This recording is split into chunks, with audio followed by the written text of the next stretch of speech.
미국 언론계가 충격과 공포에 휩싸였습니다. 15년차 베테랑 기자 스칼렛 씨가 한국을 2차례 방문한 후 갑자기 모든 기사와 원고를 삭제하고 돌연 자취를 감춘 것입니다. 그녀는 귀국 직전까지도 편집국과 연락을 주고받았으나 마지막으로 보낸 이메일 한 통을 끝으로 연락이 끊겼습니다. 그 메일에는 단 한 문장이 적혀 있었습니다. 당신들이 알고 있는 모든 것은 거짓입니다. 무엇이 이 냉철한 기자를 뒤흔들고 사라지게 만든 것일까요? 현재 미국 언론계와 정부 기관이 그녀의 행방을 추적 중이지만 스칼렛 씨의 흔적은 어디에서도 찾을 수 없습니다. 의문의 소용돌이 속으로 사라진 그녀, 그리고 그녀가 남긴 섬뜩한 메시지. 도대체 어떤 일이 있었던 걸까요? 안녕하세요.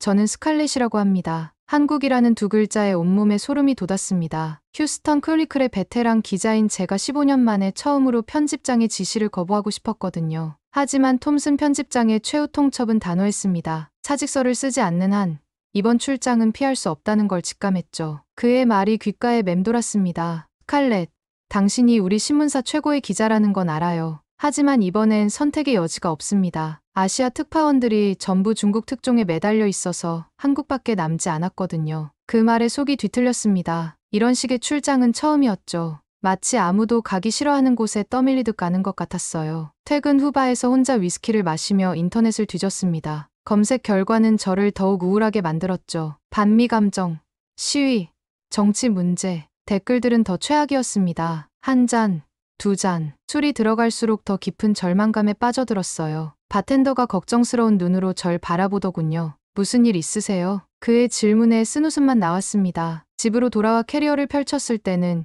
이미 자정이 넘어 있었습니다. 옷장 깊숙한 곳에 처박혀 있던 여권을 꺼내 보니 먼지가 소복이 쌓여 있더군요. 그동안 얼마나 한국 출장을 피해왔는지 실감이 났습니다. 여권 사이에서 중국 입국 스탬프가 보였죠. 작년 상하이 출장, 그때도 서울 경유를 일부러 피했던 기억이 났어요. 침대에 누워 천장을 바라보며 생각했습니다. 도대체 왜 이렇게 한국에 가기 싫은 걸까요? 어릴 적 한인마트에서 겪었던 불쾌한 경험? 아니면 대학 시절 한국인 룸메이트와의 불화? 그것도 아니면 작년에 봤던 반미 시위 뉴스 때문일까요? 이유를 찾으려 할수록 더 혼란스러워졌습니다. 새벽 3시, 잠들지 못한 채 유튜브를 뒤적이다가 한국 관련 영상을 보게 됐어요. 댓글창은 한국과 미국 네티즌들의 설전으로 가득했습니다. 그들의 증오와 편견이 고스란히 느껴졌죠. 노트북을 덮으며 생각했어요. 나도 저들과 다를 바 없나? 공항으로 가는 차 안에서 창밖을 내내 노려보았어요. 평소와 다를 것 없는 휴스턴의 새벽 풍경인데 왠지 모든 게 우울해 보였습니다. 머릿속은 온통 부정적인 생각들로 가득했죠. 서울에서의 취재는 어떨지,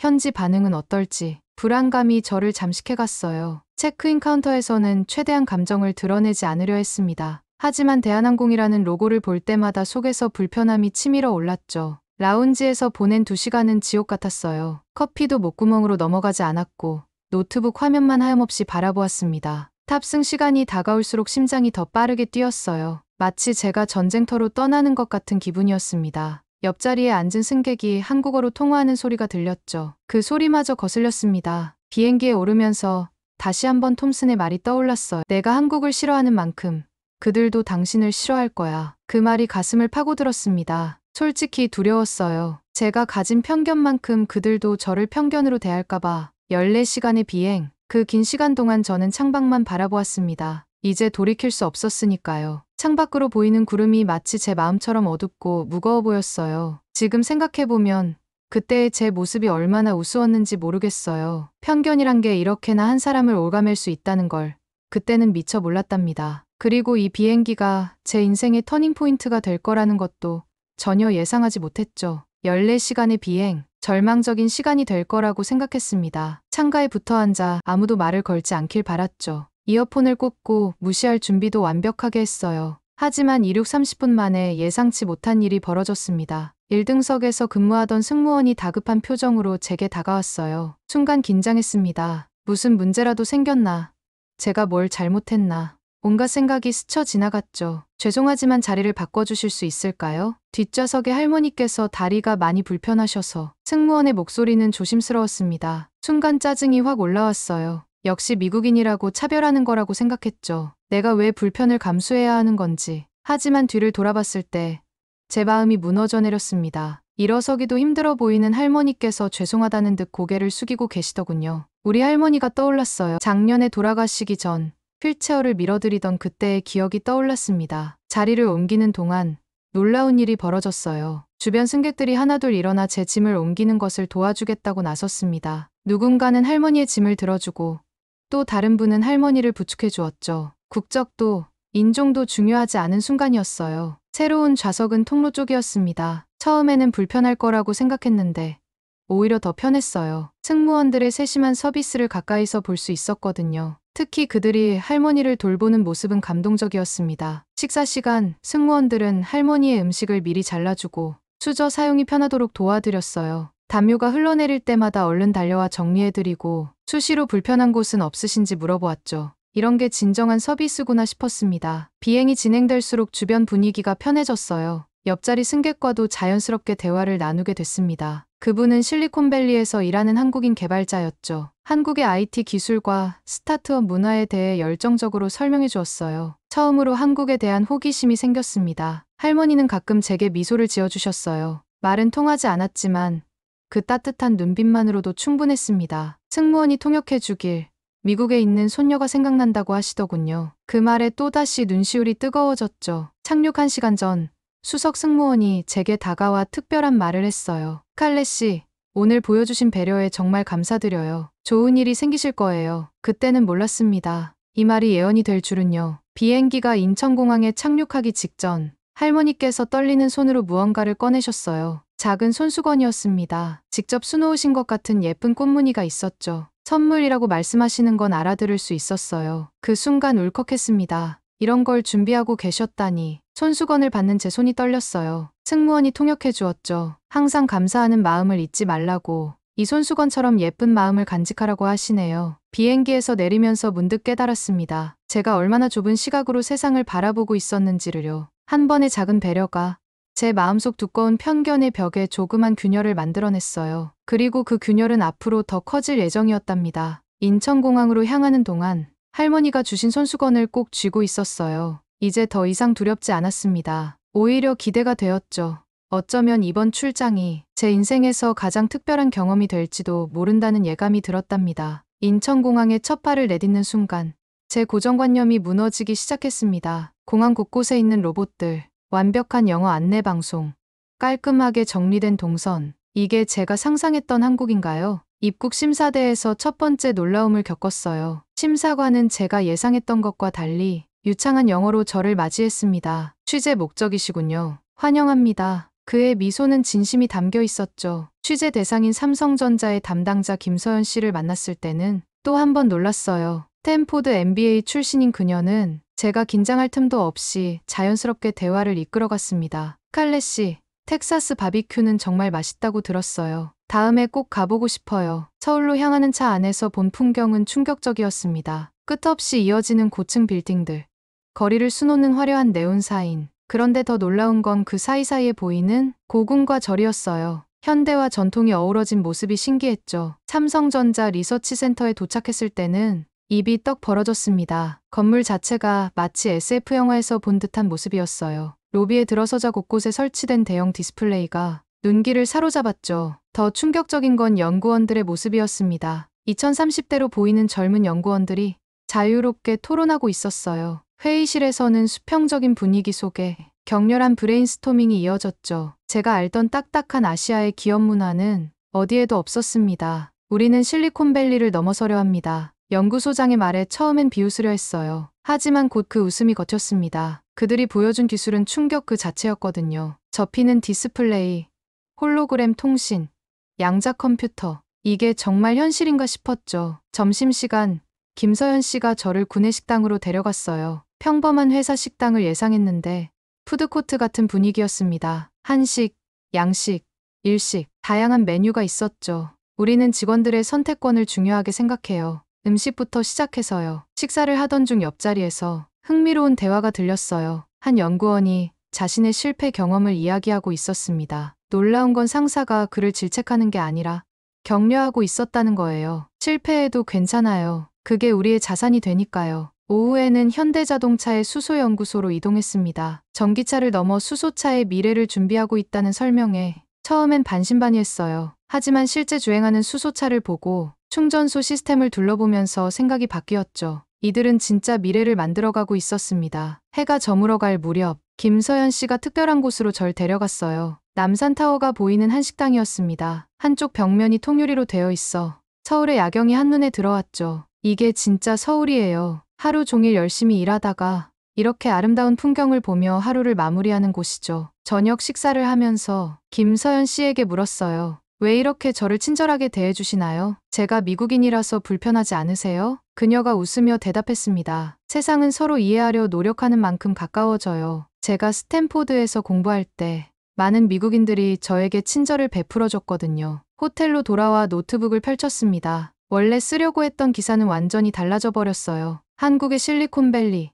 미래를 선도하는 기술 강국, 젊은 혁신가들의 나라, 이런 제목들이 머릿속을 맴돌았죠. 창밖으로 보이는 서울의 야경을 바라보며 생각했습니다. 단 하루 만에 제 편견이 완전히 무너져 버렸네요. 그리고 이건 시작에 불과했죠. 내일은 또 어떤 놀라움이 저를 기다리고 있을까. 그 설렘을 안고 잠이 들었답니다. 취재 이틀째, 아침부터 제 태도가 완전히 달라져 있었습니다. 호텔 창문을 활짝 열고 서울의 아침 공기를 마시며 깊은 숨을 들이쉬었어요. 평소라면 귀찮다고 생각했을 아침 산책도 하고 싶어졌죠. 오늘의 첫 일정은 판교 테크노밸리 방문이었습니다. 실리콘밸리를 수십 번도 더 가봤지만 이상하게 설렜어요. 어제의 충격이 아직도 생생했거든요. 지하철을 타고 가는 동안 깨끗한 시설과 질서 정연한 시민의식에 또 한 번 놀랐습니다. 판교역에 내려 테크노밸리로 향하는 길, 제 눈을 의심했어요. 마치 실리콘밸리의 추수판을 보는 것 같았습니다. 하지만 뭔가 달랐죠. 더 활기차고, 더 젊고, 더 혁신적인 느낌이었어요. 스타트업 대표들과의 미팅은 충격의 연속이었습니다. 20대 중반의 CEO가 글로벌 시장을 논하는 모습, AI 기술을 설명하는 자신감 넘치는 목소리, 텍사스의 스타트업 대표들과는 전혀 다른 분위기였죠. 특히 인상적이었던 건 한 AI 스타트업이었습니다. 27살의 박지훈 대표는 자신의 회사가 개발한 기술을 설명하면서 눈을 반짝였어요. 우리의 목표는 실리콘밸리가 아닙니다. 우리는 새로운 길을 만들어가고 있어요. 점심시간에는 구내 식당 대신 근처 시장으로 향했습니다. 처음엔 꺼려졌어요. 시장이란 불결하고 복잡할 거라 생각했죠. 하지만 제 예상은 완전히 빗나갔습니다. 시장 상인들의 활기찬 목소리, 골목골목에서 피어오르는 맛있는 냄새, 늘어선 푸드트럭들, 마치 축제 같았어요. 한 할머니가 제 팔을 잡고 떡볶이를 맛보라고 하시더군요. 처음 먹어보는 맛이었지만 이상하게 중독성이 있었습니다. 오후에는 IT 전문 고등학교를 방문했어요. 충격적이었습니다.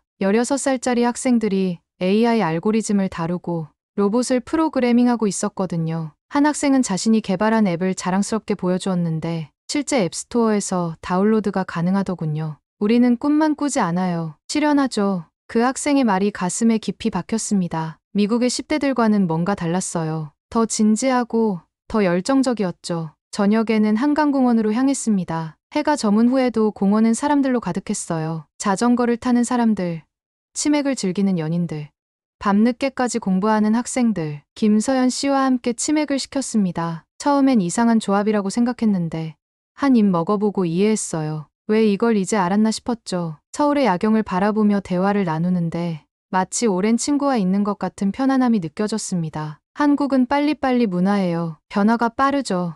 하지만 그만큼 발전도 빨라요. 김서연 씨의 말에 고개를 끄덕였습니다. 이제는 이해가 됐어요. 왜 이렇게 빠르게 성장할 수 있었는지. 호텔로 돌아와 노트북을 펼쳤습니다. 기사를 쓰려다 멈칫했어요. 이걸 어떻게 설명해야 할까? 미국의 독자들이 이해할 수 있을까? 고민되더군요. 하지만 곧 키보드를 두드리기 시작했습니다. 한국은 더 이상 과거에 머물러 있지 않습니다. 그들은 이미 미래로 달려가고 있어요. 그리고 그 속도는 우리가 상상하는 것보다 훨씬 빠릅니다. 창밖으로 보이는 서울의 불빛을 바라보며 생각했어요. 이제는 알 것 같았습니다. 왜 이렇게 많은 사람들이 한국에 매료되는지. 저도 모르게 그 매력에 빠져들고 있었답니다. 짐을 싸면서 가슴이 너무 무거웠습니다. 일주일 전만 해도 하루라도 빨리 떠나고 싶었는데 이제는 떠나기가 싫어졌죠. 인천공항으로 향하는 차 안에서 김서연 씨와 마지막 대화를 나눴어요. 다음에는 관광객으로 와주세요. 이번엔 제대로 된 한국을 보여드리고 싶어요. 그 말에 웃음이 나왔습니다. 처음 만났을 때의 어색함이 마치 몇 년 전 일처럼 느껴졌죠. 체크인 카운터에 도착했을 때였어요. 대한항공 직원이 제 여권을 확인하더니 잠시 기다려달라고 했습니다. 뭔가 문제라도 있나 싶어 긴장했죠. 하지만 그녀는 환한 미소를 지으며 말했어요. 좋은 소식이 있을 것 같네요. 불안한 마음으로 라운지에서 기다리는 동안 지난 일주일을 돌아보았습니다. 첫날 비행기에서 만난 할머니, 삼성전자의 미래 기술들, 판교의 열정적인 스타트업 대표들, 한강에서의 치맥, 모든 순간이 특별했죠. 탑승 시간이 다가와 탑승구로 향했을 때 직원이 다시 저를 불렀어요. 새로운 탑승권을 건네받은 순간 숨이 멎는 것 같았습니다. 퍼스트 클래스, 그것도 1A 좌석이었죠. 이건 실수 아닌가요? 당황한 제 모습에 직원은 더욱 환하게 웃었습니다. 실수가 아니에요. 스칼렛님을 위한 특별 업그레이드예요. 비행기에 올라 좌석에 앉으니 첫날 비행에서 있었던 일이 떠올랐어요. 할머니를 위해 자리를 양보했던 그때 승무원이 했던 말이 생각났습니다. 좋은 일이 생길 거예요. 이륙하기 전 창밖으로 인천공항을 바라보았어요. 일주일 전만 해도 저는 이곳이 싫었습니다. 하지만 지금은 다시 오고 싶은 곳이 되어버렸죠. 옆자리 승객이 친근하게 말을 걸어왔어요. 한국은 어떠셨나요? 저는 망설임 없이 대답했습니다. 제 인생에서 가장 특별한 일주일이었어요. 모든 편견이 깨지는 순간의 연속이었죠. 노트북을 켜고 마지막 기사를 쓰기 시작했습니다. 제목은 이렇게 정했어요. 한국, 편견을 넘어 미래로. 그리고 첫 문장을 이렇게 시작했습니다. 때로는 우리의 가장 큰 적이 바로 우리 안의 편견입니다. 하지만 그 벽을 넘어설 용기만 있다면 놀라운 세상이 기다리고 있을 거예요. 저는 한국에서 그것을 배웠습니다. 비행기가 이륙하면서 눈시울이 뜨거워졌어요. 이번 출장은 단순한 취재가 아니었습니다. 제 인생의 터닝포인트였죠. 그리고 그 시작은 작은 친절에서 비롯되었다는 게 아이러니했습니다. 퍼스트 클래스의 안락한 좌석에 기대어 생각했어요. 삶은 참 예측 불가능하다고요. 일주일 전, 저는 이 나라가 싫었습니다. 하지만 지금은 제 마음의 절반을 이곳에 두고 가는 것 같았죠. 착륙 준비 안내방송이 나올 때쯤 마지막 문장을 적었습니다. 한국은 더 이상 저에게 낯선 나라가 아닙니다. 이제는 제 마음의 절반이 살고 있는, 그리워할 수밖에 없는 곳이 되어버렸네요. 이제 곧 LA에 도착합니다. 하지만 제 마음은 이미 다음 한국 방문을 꿈꾸고 있었답니다. LA 사무실은 늘 그랬듯이 분주했습니다. 하지만 제 눈에는 모든 것이 새롭게 보였어요. 일주일간의 한국 출장을 마치고 돌아온 첫 출근이었거든요. 평소처럼 커피를 들고 사무실로 향하면서 문득 서울의 카페 거리가 그리워졌죠. 사무실에 들어서자 동료들의 시선이 느껴졌습니다. 제 기사가 큰 반향을 일으켰다는 소문이 이미 퍼진 모양이었어요. 특히 한국, 편견을 넘어 미래로 시리즈는 SNS에서 화제가 되었다고 하더군요. 스칼렛, 국장님께서 기다리고 계세요. 데스크의 말에 긴장이 되었습니다. 톰슨 국장은 꽤 보수적인 분이었거든요. 제 기사가 너무 한국에 호의적이었다고 지적할까봐 걱정되었죠. 국장실 문을 두드리는 제 손이 떨렸습니다. 들어오세요. 톰슨 국장의 목소리가 평소보다 진중하게 들렸어요. 책상 위에는 제가 쓴 기사들이 펼쳐져 있었습니다. 국장의 표정이 심상치 않아 보였죠. 하지만 그의 첫 마디는 예상과 달랐어요. 스칼렛,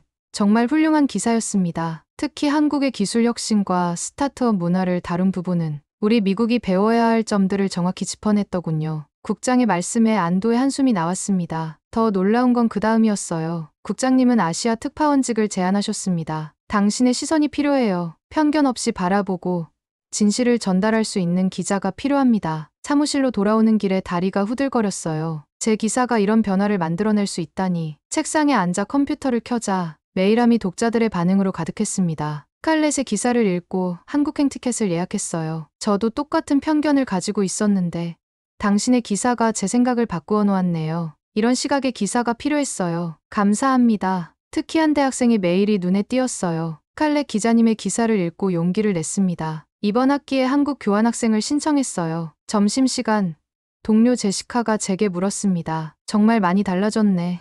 한국 얘기만 나오면 표정이 안 좋았는데 그 말을 듣는데 웃음이 났어요. 맞습니다. 제가 많이 변했죠. 저녁, 집으로 돌아가는 길에 코리아타운에 들렀습니다. 평소라면 절대 가지 않았을 곳이에요. 김치찌개를 주문하며 생각했어요. 편견이란 건 정말 이상한 거라고요. 그것을 깨는 순간 세상은 더욱 넓어지고 풍요로워지니까요. 베란다에 앉아 LA의 야경을 바라보며 서울에서의 마지막 밤을 떠올렸습니다. 그때는 몰랐죠. 제가 쓴 기사가 이렇게 많은 사람들의 마음을 움직일 줄은요. 그리고 그 변화의 시작점이 바로 제 자신이었다는 것도요. 노트북을 열어 새로운 기사를 쓰기 시작했습니다. 편견의 벽을 넘어서면 새로운 세상이 열립니다. 제가 만난 새로운 한국처럼 창밖으로 보이는 달을 보며 생각했어요. 서울과 LA는 같은 달을 보고 있겠죠? 이제는 알 것 같습니다. 우리가 달라 보이는 것은 단지 서로를 모르기 때문이라는 거요. 그리고 저는 앞으로도 계속 한국의 다리가 되고 싶답니다.